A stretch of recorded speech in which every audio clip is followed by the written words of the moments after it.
Hello everyone, welcome back to my video. তো আজকে আমি একটা নতুন ভিডিও নিয়ে চলে এসেছি। তো তোমরা দেখতেই পাচ্ছ একটা পিঙ্ক শাড়ি পরা একটা লুক ক্রিয়েট কীভাবে করেছি আমি সেটাই তোমাদেরকে দেখাচ্ছি।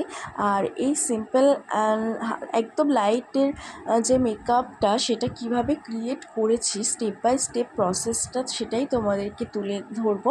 তো তোমরা পুরো ভিডিওটা অবশ্যই দেখতে থাকো। একটা সিম্পল লাইট মেকআপ কীভাবে করেছি, যে মেকআপটা একদমই ন্যাচারাল লাগবে আর বোঝা যাবে না যে মেকআপটা খুব উগ্র বা খুব বাজে দেখতে লাগছে। দিনের মেকআপ যেহেতু একদম লাইট, যদি তোমরা এইভাবে করো তোমাদেরও খুব ভালো লাগবে। তো তো আমি পিঙ্ক কালার একটা জামদানি পরেছিলাম আর একটা হাকুবা ব্লাউজ। তো আমার শাড়ি, ব্লাউজ আর হার, দুল আর আমার মেকআপের কী সরঞ্জাম আমি ইউজ করেছিলাম সেটাই দেখালাম। তো ফার্স্টেই আমি আমার ফেসটাকে সুন্দর করে ক্লিন করে নেওয়ার পর টোনার অ্যাপ্লাই করেছিলাম। তো টোনারটা সুন্দরভাবে মুখের মধ্যে অ্যাবজর্ব হয়ে যাবার পর আমি অ্যাপ্লাই করেছিলাম ফেয়ার সিরাম, ক্যানের যে ফেয়ার সিরাম হয় সোমিসে, সেটা অ্যাপ্লাই করেছিলাম। তো তারপর অ্যাপ্লাই করেছিলাম আমার আইব্রোটাকে একটা শ্যাডো প্যালেট থেকে ব্ল্যাক কালারের শ্যাডো দিয়ে ব্রাশের সাহায্যে আমার শ্যাডোটাকে ড্র করে নেওয়ার পর আমি অ্যাপ্লাই করেছিলাম আমার ফেসের মধ্যে ময়শ্চারাইজার। তো ময়শ্চারাইজারটা ছিল নিভিয়া সফট ক্রিম ময়শ্চারাইজার। তো তোমরা যার স্কিনে যে ময়শ্চারাইজারটা তোমরা ইউজ করো সেটা ইউজ করতে পারো।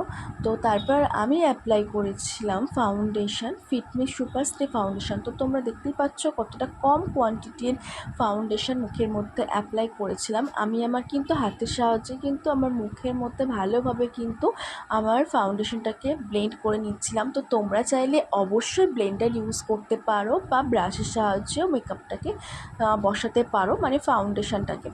তো অপশনাল আছে। তো আমি হাতের সাহায্যে করেছিলাম, তো টাইম খুবই কম ছিল সেই জন্য। তো তারপরে আমার মেকআপটাকে মানে আমার ফাউন্ডেশনটাকে বসানোর জন্য, ফিক্সড করার জন্য কিন্তু আমি অ্যাপ্লাই করে নিয়েছিলাম লুজ পাউডার। লুজ পাউডারটা ছিল পন্ডসের।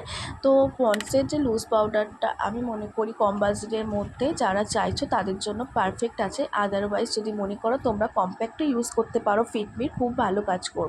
তো তারপরে আমি দেখো আই শ্যাডো হিসেবে কি অ্যাপ্লাই করছি, একটা ব্লাশার আর হাইলাইটার প্যালেট থেকে কিন্তু আমি একটা রোজ গোল্ডের ব্লাশারের সেটা ব্রাশের সাহায্যে কিন্তু আমার শ্যাডোতে অ্যাপ্লাই করেছিলাম আইলিডে।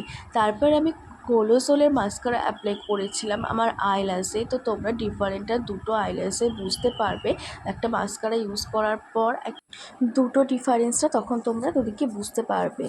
তো দেখো তোমরা, তো আমি তারপর ইউজ করেছিলাম মেবলিনের যে জেল লাইনারটা হয় সেটা আমি আমার আপার ল্যাশ লাইনে ইউজ করেছিলাম। এটার রিজন হলো তোমাদের কিন্তু আপার ল্যাশ লাইনে যদি তোমরা এইভাবে জেল লাইনার ইউজ করার পর লাইনারটা অ্যাপ্লাই করো, তোমাদের লাইনারটা কিন্তু আরও বেশি ডার্ক লাগবে আর ব্ল্যাকটা আরও বেশি লাগবে। আর যদি শুধু তোমরা অ্যাপ্লাই করো জেল লাইনারটা, তো তখন কিন্তু তোমাদের জেল লাইনারটাকে লক করার জন্য যদি তোমরা লাইনার অ্যাপ্লাই করো সেটা কিন্তু আরও বেশি বেটার লাগবে। তো তারপর আমি অ্যাপ্লাই করেছিলাম আমার ব্লাশার প্যালেট থেকে ব্লাশার অ্যান্ড হাইলাইটার অ্যাপ্লাই করেছিলাম। দেখো তোমরা আমার হাইলাইটার পোর্শনগুলোতে হাইলাইটার অ্যাপ্লাই করেছিলাম। তো একদমই কম কোয়ান্টিটির প্রোডাক্ট ইউজ করেছিলাম। তো তারপর আমি আমার লিপ লাইনারটা ড্র করে নিচ্ছিলাম লিপ লাইনারের সাহায্যে। তো তোমরা দেখতেই পাচ্ছ। তো তোমরা লিপ লাইনারটা কিন্তু যদি মনে করো কম বাজেটের মধ্যে নিতে চাও তাহলে আমি বলবো সুইস বিউটিরটা নিতে পারো। সুইস বিউটির কম বাজেটের মধ্যে খুবই ভালো। তো যেহেতু আমি অ্যাপ্লাই করেছিলাম, তারপরে তোমরা দেখো আমি অ্যাপ্লাই করেছিলাম জুডিওর একটা লিপস্টিকের সেট। তো এই সেটটা সবারই খুব পছন্দ। দেন আমার বিফোর অ্যান্ড আফটার যে লুকটা ফাইনাল সেটাই তোমাদের সামনে দেখালাম। তো কেমন হয়েছে আর কেমন লাগছে অবশ্যই জানিও তোমরা সবাই।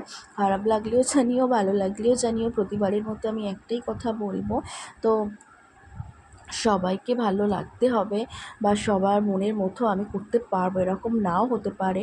আমার ছোট্ট প্রচেষ্টাটা আমি তুলে ধরলাম, তারা যদি কেউ উপকৃত হতে পারো আমার খুব ভালো লাগবে। কারণ সিম্পল আর একটা সুন্দরভাবে মেকআপটা তোমরা নিজে নিজে বাড়িতে কীভাবে ক্রিয়েট করবে স্টেপ বাই স্টেপ আমি সেটাই তুলে ধরলাম।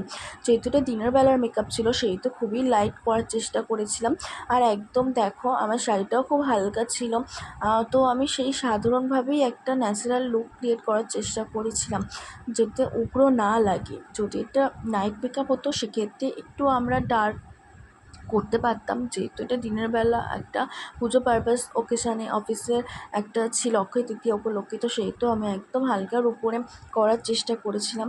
তো যদি তোমাদের এই ভিডিওটা ভালো লেগে থাকে অবশ্যই একটা লাইক কমেন্টস করে দিও, আর যদি কিছু তোমরা জানতে চাও সেটাও বলো, আমি অবশ্যই আমার সাধ্যমতো চেষ্টা করব। তো আমার ভিডিওটা দেখার জন্য thank you so much everyone.